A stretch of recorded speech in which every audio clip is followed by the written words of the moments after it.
This is IBN, the Islamic Broadcasting Network.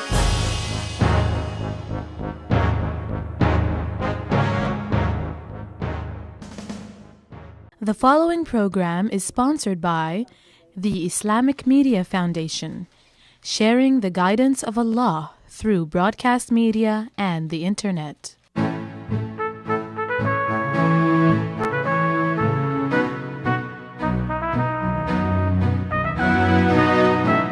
Welcome to Biography, with your host, Suhaib al-Sayyid, featuring the lives of great Muslim men and women who made a difference. Assalamu alaikum, peace be unto you, and welcome to Biography. I'm your host, Suhaib al-Sayyid. All praise is due to Allah, the Creator, Cherisher, and Sustainer of the universe. I bear witness that there is no deity worthy of worship except Allah, glory be to Him. And I bear witness that Muhammad, peace be upon him, is his last and final messenger. May the peace, blessings, and mercy of Allah be upon him, his companions, and those who follow his path until the day of judgment. The day had been long, and he had not slept for a long time. He had just been appointed caliph, and the burden of the responsibility was overwhelming. His predecessor had just passed away, and the tasks were coming in quickly. He walked into his room to get some rest, after which he planned to wake up and take care of the rest of his responsibilities. Just as he was about to sleep, his son walked in and asked him, "Father, what are you doing?" The father responded, "My dear son, I haven't slept in a long time, and I need to take a short nap." The son looked at his father and said, "Are you going to sleep with all the injustice that your predecessor left behind you not taken care of?" The father replied, "My son, I was up for the past 2 days taking care of your uncle's burial and other issues. When I wake up, I'll take care of other matters." The son said to his father, "What guarantee do you have that you will live until you get up to do so?" The father smiled at his son and sat up. He said, "My son, come closer." The father kissed his son between the eyes and said, "Praise be to Allah, who granted me from my family someone who will help me in the affairs of my faith." The caliph got up and did not rest. He went out and ordered his advisor to send out a messenger to call the people and say, "Whoever has a case of injustice to bring to the caliph, let him do so now." The people came, and the caliph listened, and he took care of their issues. So who was this great caliph who didn't allow himself to go to sleep despite his need for rest, preferring to take care of the needs of the public first? That's what we'll find out when we return. Don't go away. We'll be right back. We choose to go to the moon and do the other things, not because they are easy, but because they are hard. We all face unique challenges in life, and through struggle, we progress. But what makes the difference between those who succeed and those who fail? It is a clear conviction in the higher ideals and purpose of life. Have faith. It works miracles. This message is brought to you by your American Muslim neighbors and the Islamic Media Foundation.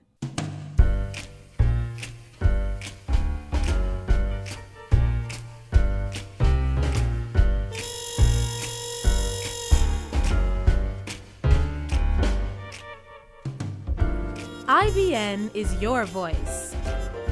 Let us know what you think of our broadcast. Email us at feedback@ibn.net or call our feedback line at 703-241-9659, extension 6. Your opinion counts.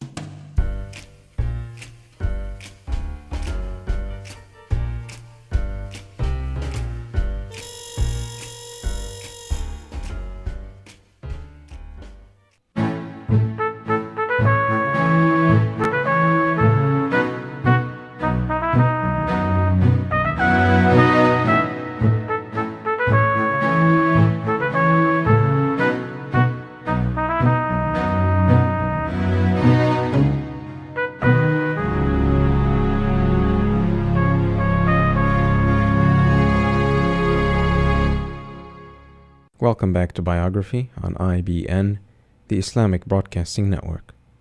I'm your host, Suhaib al-Sayyid. Omar ibn Abdulaziz was born in the year 61 after the Hijrah, or migration of the Prophet, peace be upon him, corresponding to the year 683. His father was Abdulaziz ibn Marwan. Abdulaziz was raised in Medina, where he had the opportunity to interact with many of the companions of the Prophet, peace be upon him, and to learn from them. He later moved to Egypt when he was appointed governor. Omar's father was a man of luxury. He loved to spend on himself lavishly and to compete with the wealthiest of people in displaying his wealth. He would regularly invite hundreds of people to have dinner with him, and he would offer his friends many gifts. When Abdulaziz wanted to get married, he searched amongst his wealth for the purest of income he had earned and proposed to marry Asim, the granddaughter of the great Caliph Omar ibn al-Khattab. 4 children were born from this marriage: Abu Bakr, Omar, Muhammad, and Asim. Omar ibn al-Khattab, may Allah be pleased with him, the great Caliph, had seen in a dream that a man from his descendants, who would have a prominent cut on his head, would be a great caliph who would bring justice back to the Muslim nation. Omar was very distraught at the dream because he had experienced the difficulty of the caliphate, recognizing that it was a great burden that he wished none of his descendants would have to face. Ever since that dream, Omar's children and grandchildren began looking forward to the day when this relative would emerge as caliph. Amongst the children of Abdulaziz, it became increasingly apparent that young Omar had inherited much of the same characteristics that his great-grandfather, Caliph Omar, had been known for. The only thing that was missing was the prominent cut on his head. One day, while young Omar was playing, he was standing with a friend near some horses. Suddenly, one of the horses struck Omar on his forehead, and Omar fell to the ground bleeding. When his friend saw the prominent cut on his head, he started to laugh. Omar's mother rushed to care for her son and was upset that his friend had laughed. Later in the day, when Omar's father asked his son's friend why he had made fun of him when he saw him hurt, the boy responded, "I was not making fun of him. Rather, I laughed because I had seen in him all the characteristics of the awaited caliph who would bring justice. The only thing that was missing was the mark on his forehead." From his father, young Omar acquired a sense of care and attention for his looks and appearance. He was very particular about what he wore and the cologne he used. From his mother, Omar acquired a sense of rigidity and stiffness when it came to the truth. When his mother, Asim, went to Medina with young Omar to visit some relatives, her husband, then the governor of Egypt, sent to her after some time to return to Egypt with Omar. Asim told her uncle, Abdullah, the son of Omar ibn al-Khattab. He advised her to go, but also suggested that she leave her son Omar in Medina, where he would be exposed to knowledge and be able to better develop himself than in Egypt. Furthermore, Omar's family, from his mother's side, loved him dearly because he reminded them the most of their father. And so it was that Omar was raised in Medina. All he could ask for was at the tip of his hands. Omar earned himself a reputation of extravagance unmatched by others. He reserved for himself a special way of walking, one that came to be known as the Omariya, in reference to him. People on the streets would try to learn his style of walking and attempt to imitate it. Omar was also very particular about his clothes and cologne. In fact, he used so much cologne that the scent he would leave behind him as he walked past people would be prominent for quite some time. And when he would wash his clothes in the public areas for washing clothes, the ordinary people would compete to wash their clothes in the residue of his wash, hoping to get some of the scent on their clothes. Because of his excessive concern for his appearance, Omar eventually gained a reputation for arrogance. He would refuse to walk alone, always walking with a group of servants tending to him. If his clothes, which were always longer than necessary, caught under his shoes, he would never bend to loosen them. Rather, he would pull the clothes with force while standing upright, even if the clothes were consequently ripped. He reached such a high degree of extravagance that at one point in time, he felt that anything he wore, upon which people's eyes fell, must be worn out and not worthy of being used again. Sometimes his excessive hygiene and concern for his looks would get him in trouble. Omar had allowed his hair to grow long, shoulder length, and he would spend a long time each day combing it and oiling it. One day, he arrived late to the mosque and missed the prayer. He found his teacher, Salih ibn Kaysan, standing at the door. His teacher asked him, "Why were you late for prayer?" Omar responded, "I was combing my hair and it took me some time." His teacher looked at him disapprovingly and said, "Has your love for your hair reached the point where it has exceeded your love for prayer?" The teacher then wrote a letter to Omar's father in Egypt, informing him of what had happened. Omar's father sent a messenger, who was ordered to say nothing to Omar until he had shaved his head. Omar's arrogance had reached a point where he would deal very roughly with his servants, sometimes committing injustice towards them. One day he beat one of his servants severely. The servant cried out to Omar to have mercy on him, but Omar continued to beat him. After Omar left him alone, the servant decided that enough was enough. He waited a few days until Omar had cooled down, and then he entered upon him. The servant asked him, "Did you ever commit a mistake for which your Lord was angry at you?" Omar responded, "Yes." The servant asked him, "Did he ever punish you with haste?" Omar said, "No, never." The servant said, "Then why do you hasten to punish me, while he does not hasten to punish you?" Omar was embarrassed by what his servant said to him, and he let him go free. At an early age, Omar began to memorize the Quran and to learn from the hadith or sayings of the Prophet, peace be upon him. He eventually narrated from quite a few of the companions, may Allah be pleased with them. He reached a level of knowledge and understanding that when he went to Syria, scholars there later commented, "Omar came to us and we thought he was in need of our knowledge. We soon discovered that we, in fact, were in need of his knowledge." When Omar was ready for marriage, he expressed the wish to marry his cousin, Fatima bint Abdul Malik. His uncle, Abdul Malik ibn Marwan, was very fond of him, and he didn't hesitate to make the marriage possible. As the marriage became known, Omar found himself the recipient of many gifts and prizes from his family on his father's side. They granted him many pieces of land throughout the Muslim world and a great number of other fortunes.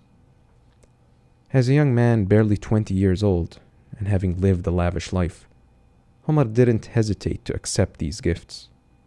He never even bothered to consider whether these gifts had been earned lawfully or had been acquired unjustly. He thought to himself, "Why should I worry about the sources of these gifts? I'm only receiving them. If anything is wrong with how these gifts were acquired, those who are giving me the gifts bear the consequences, not me."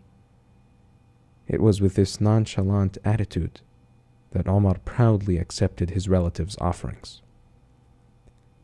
Omar's father had passed away some time before. Abdul Malik, Omar's uncle, wanted to offer his nephew something to make up for his sorrow over his father's death. Thus he sent him as a governor of a small city nearby to test him and to see how well he could handle the affairs of governorship. Furthermore, because the caliphate had been turned into a monarchy, Omar officially had no chance to become a caliph, given his father's death. All the caliphs would be from the descendants of his uncle, Abdul Malik. Omar continued to be governor of the small city of Khanasira until Abdul Malik passed away and Al-Walid became caliph. At this point, Al-Walid appointed Omar as caliph, or as governor in Medina. Little did Omar realize that his governorship over Medina would bring about a complete change in his life. When Caliph Al-Walid appointed Omar ibn Abdulaziz governor over Medina, he noticed that Omar did not immediately move to Medina. And Medina, or rather Al-Walid, had been affected by his predecessor's love for Omar, and he too showed him love and affection. And he was worried by Omar's apparent non-response to his request. When Al-Walid sent to Omar asking why he had not gone to Medina, Omar sent back to him saying, "The previous governor of Medina has committed grave injustices against the people of Medina, and I don't want to be appointed just to do the same thing he used to do." Al-Walid immediately understood and sent back to him saying, "Act with justice, even if you don't collect from the people any money." You're listening to Biography on IBN, the Islamic Broadcasting Network. Please stay with us. We'll be right back. These are the mothers of the world. They raise every new generation.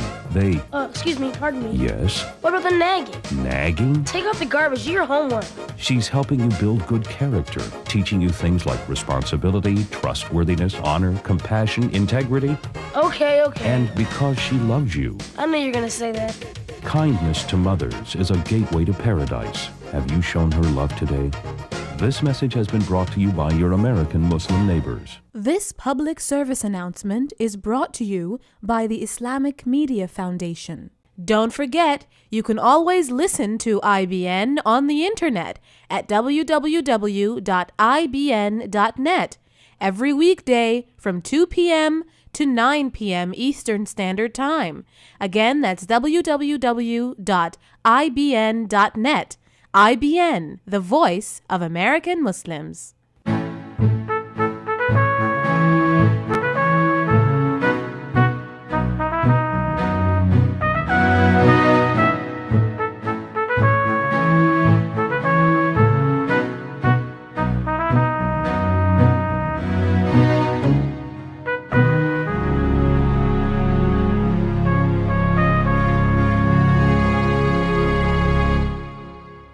Welcome back to Biography on IBN, the Islamic Broadcasting Network. I'm your host, Suhaib al-Sayyid. Given Omar's background in seeking knowledge and learning from scholars, he recognized their value and importance. Thus, he decided that he would bring them close to him and make them his personal advisors as governor. In Medina, there was a great number of scholars, and Omar went to them and invited them to his home. These scholars, including Urwa ibn Zubayr, Abu Bakr ibn Sulaiman, Abdullah ibn Omar, Abdullah ibn Amir ibn Rabi'a, and many others, were amongst the most knowledgeable and most pious of their time. When they entered upon Omar, he informed them of his intent to make them personal advisors. He told them that he would not make any decisions without their knowledge and consent. He also asked them to keep their eyes open for any injustice and to refer it to him. The scholars left from their meeting pleased with Omar's decision and praising him. Though Omar had taken scholars as close advisors, he still had his unique ways that he had not yet ridden himself of. He still had a level of arrogance and enjoyed lavishness. On one occasion, he was walking along dragging his clothes that were way too long. One of the scholars called to him and said, "O Omar, the Prophet, peace be upon him, said, 'Whatever is below the ankles will be in hellfire.'" Omar turned to him in anger and said, "Fear Allah and don't be like a candle. It burns itself to give light for others." While in Medina, Omar accomplished many changes that improved the lives of people, and they began to love him. For the first time in a long time, people were once again gaining trust in their leadership. The only thing that was still lacking in Omar was the personal change that would amend his ways.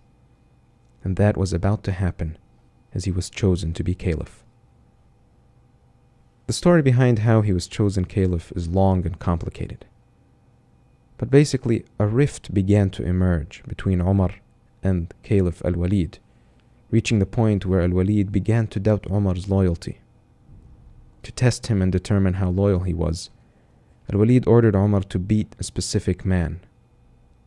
Sensing the tension that emerged, Omar hurried to obey, not considering the fact that beating the man was unjust. As a result of the beating, the man died. When Omar heard the news that the man had died, he fell to the ground, shocked at the grave crime he had just committed. Though he had proven his loyalty, Omar was removed from his post anyway. It was at this point that Omar began to re-evaluate his life. He began to realize that he had become nothing more than a machine running after the desires of this world. Yes, he had attained knowledge, but he was still not a force for positive change. Injustices were occurring day and night around him, and there was no one to stop these injustices. Starting from the caliph to the princes and their family members, injustice was rampant. Not only that, but he himself, Omar, had been a party to grave injustices. Omar began to play a different role as a member of the royal family. He became a self-appointed advisor to Caliph al-Walid, passing no opportunity without advising him and directing his actions.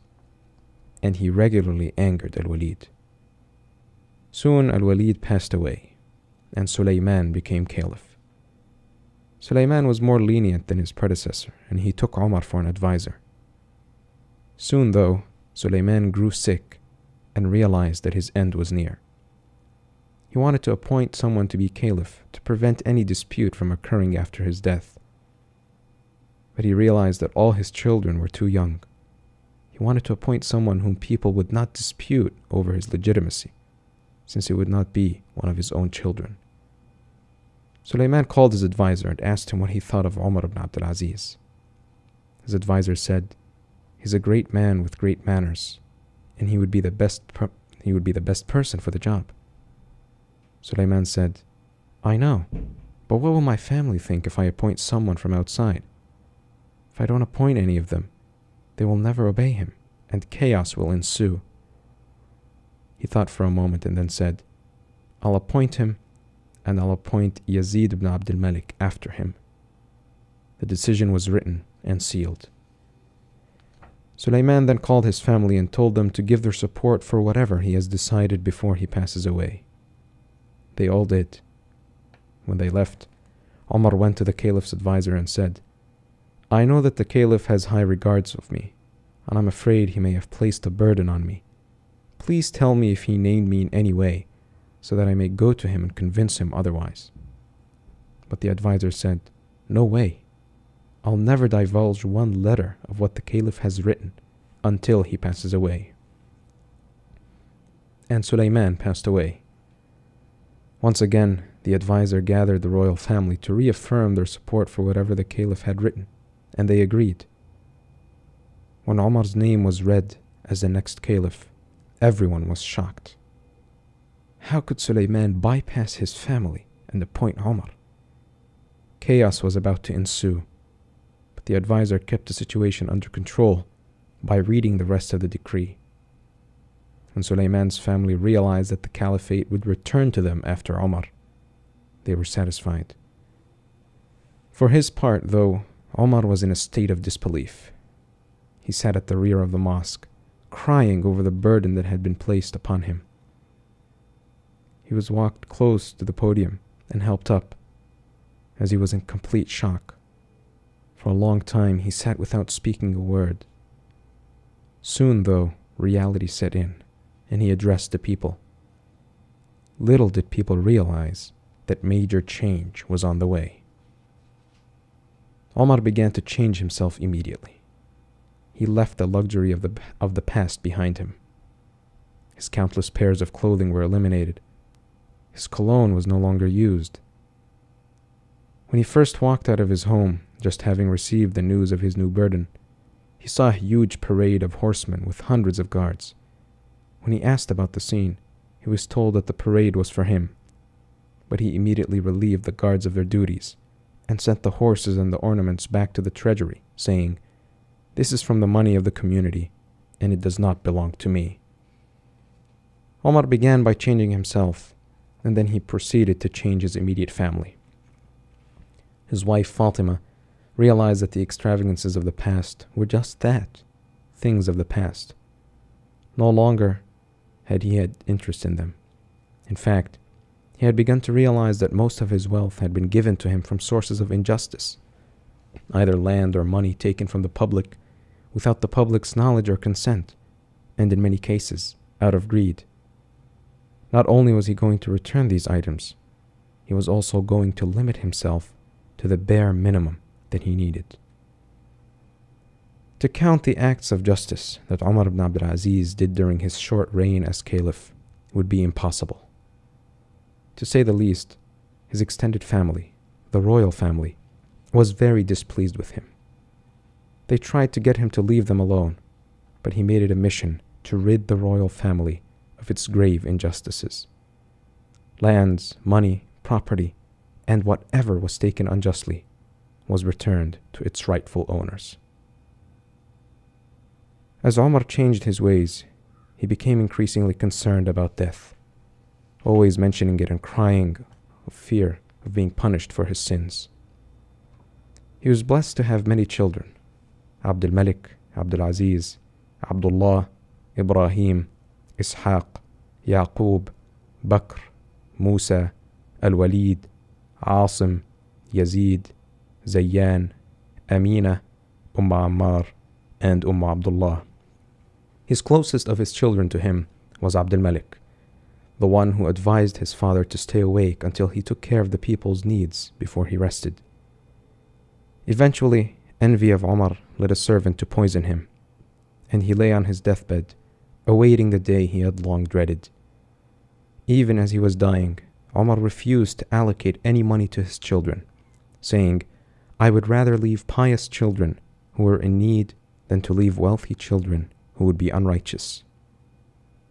In the year 101 after the Hijrah, or migration of the Prophet, peace be upon him, corresponding to the year 723, Omar ibn Abdulaziz passed away at the young age of 40. Though he had been caliph for barely 2.5 years, the accomplishments he made left many feeling that he had been caliph for years. Though he passed away, the memory of his justice continues to this day. May Allah shower him with His mercy. Please join me every Tuesday here on IBN, the Islamic Broadcasting Network, as we take a look at a new Muslim personality that made a difference. If you have any questions or comments, or would like to suggest a personality to be featured, please email me at biography@ibn.net. Until next time, I'm Sahib al-Sayyid. Assalamu alaikum. Peace be unto you.